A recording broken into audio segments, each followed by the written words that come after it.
Sa panahon sa kakaraanan dito sa Europe, doon ay grupo sa mga adventurers, maumani ang uso kani adto. Mipanaw gikan sa mainland Europe aron pagkablag og bag-ong mga territories.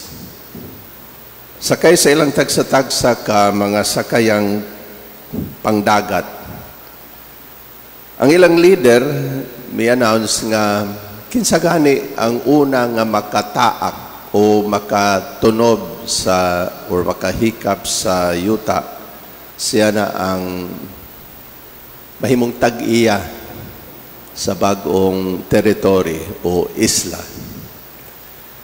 Doon na sila nakita nga usa ka isla ug mao nga naglumba sila og bugsay padulong sa isla, tanan naninguha nga ngoy una nga makahikap o makatunob sa isla. Usa nila kay lagi gusto nga makaangkon sa isla.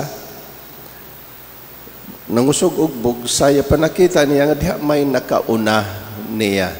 Sa iyang gihimo, iyang gikuha ang iyang espada, giputol niya ang pikas bukto niya o gilabay dito sa baybayon. Siya ang una nga nakahikap. Siya ang nakatag-iya sa isla. Apan gikinahanglan nga isakripisyo ang iyahang kamot. Ako nang gipaambit nga istorya,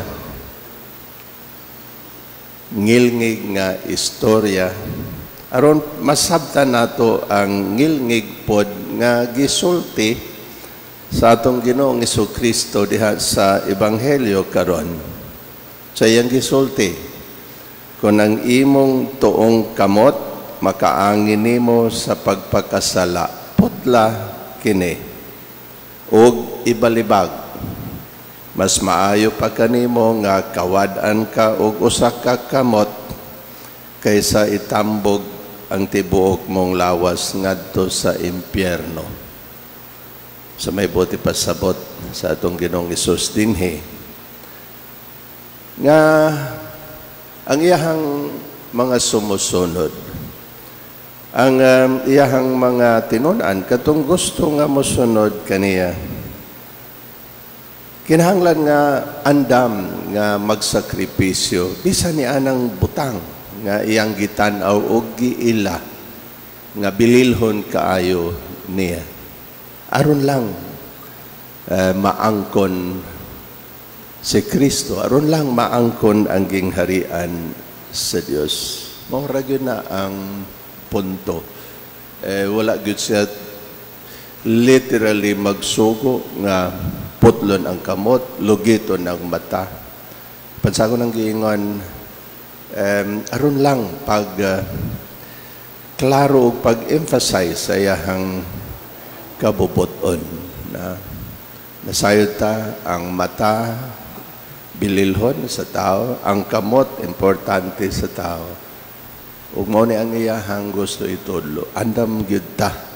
Katong gusto nga malangit, kinahanglan nga andam nga magsakripisyo para kang Kristo. Magsakripisyo anang iyahang gitan-aw o giilang nga importante og bililhon niya, maangkon lang ang langit. Sana to pag-apply. Kitang nanimba karon, kitang nikuyog sa Aurora. Kung pagbuton lang, kapag kanindo traba tikongkong sa higdaanan, di ba?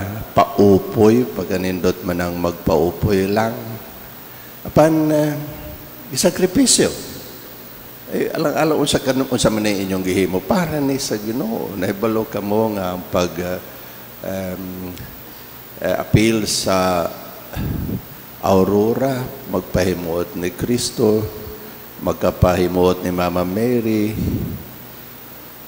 ang pagsimba magkapahimuot sa Dios. Ug mao ka na ngayon yung gisakripisyo ang tanan. Ato gisakripisyo ang tanan para sa Ginoo. Nindot pod ang pagkatulog sa akong gingon pan sakripisyo for the Lord. Unsa pa ang makaangin nato sa pagpagkasala? Bisyo.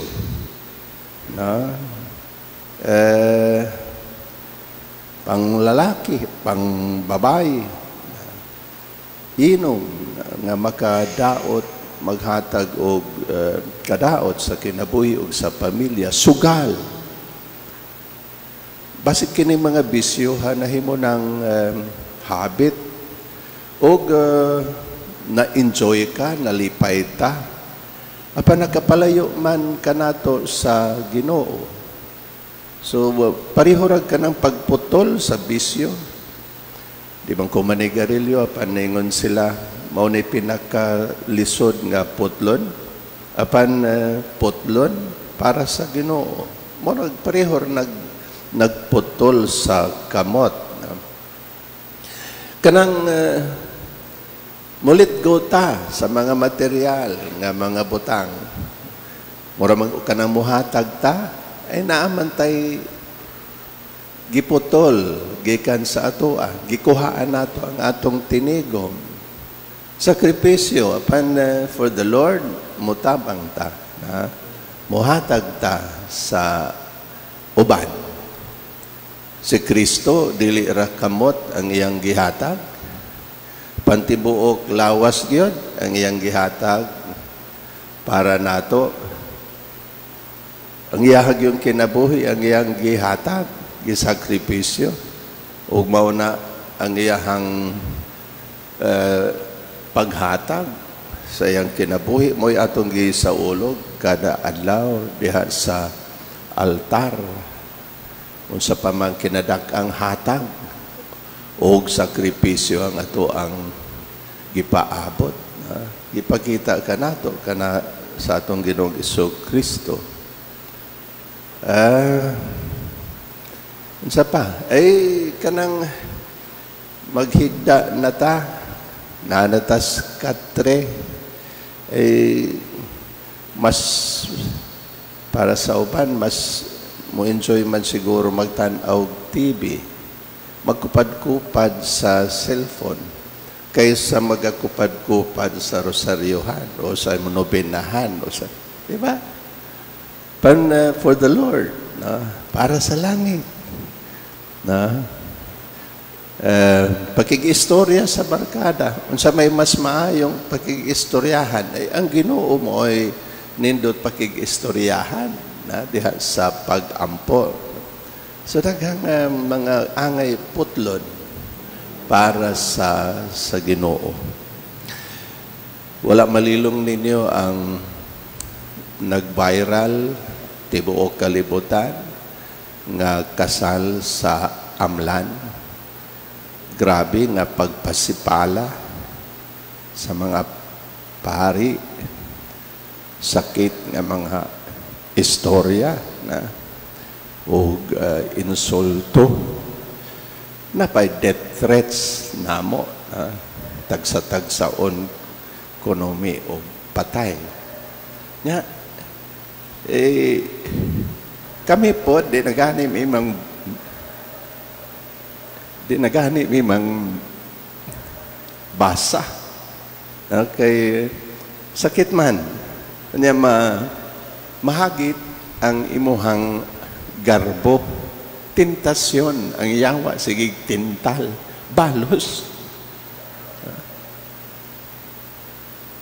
So, kanang pagpugong, kanang dili pagsulti, kanang pagpakahilom lang, mura na og pagputol sa kamot.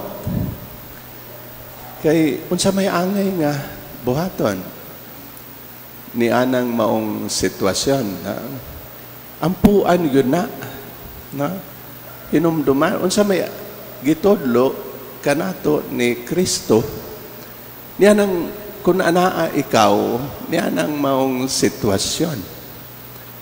Iampo, higugma ang imong mga kaaway. Iampo ang nagpasipala kaninyo. Kung may musagpa sa imong aping, ipasagpa pod ang pikas. Mamana ang gisugo sa atong Ginoong Jesucristo, di ba? Sa ako nang giingon mo raw, pagputol na sa imuhang kamot, di ba?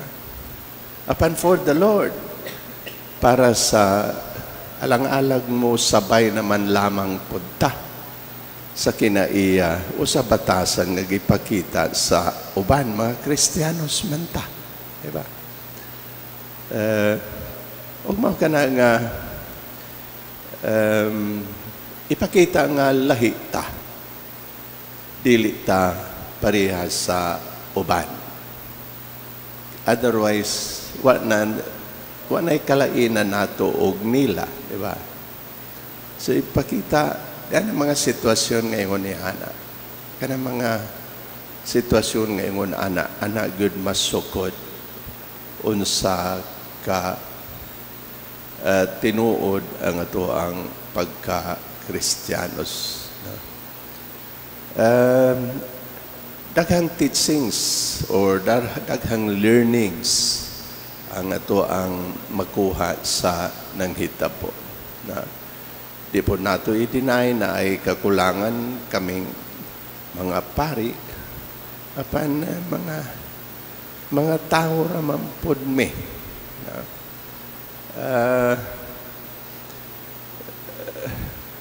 Although siguro masabot pod nato nga tungod kay kami mga pari, expected nga di yun masayop. Perfect. Nga wag yo'y bisan unsang sipyat o sayop. Sa ako nang gingon, maupod na amo ang bantayan. Bisan gani sa among isulti dinhi, peligro kaayo mi. Gamay lang statement o niya ikat out of context na wala dili na makita unsay nanghitabo before that or before making that statement or how it was made.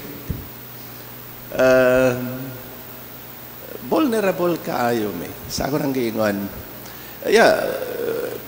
kami nahibalo pod mi sa mo ang kinsami mo nang amo apong bantayan. Leksyon po na namo apan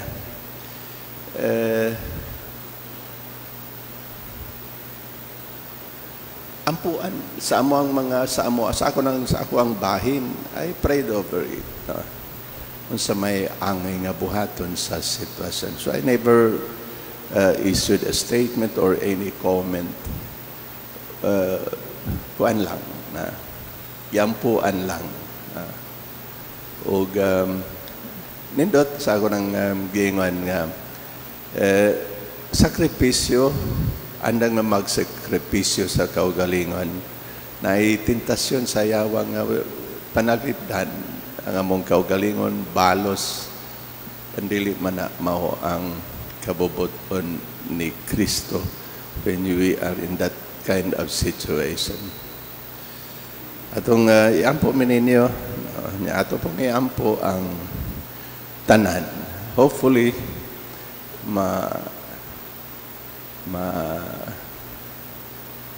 magmalinawon ra ang tanan.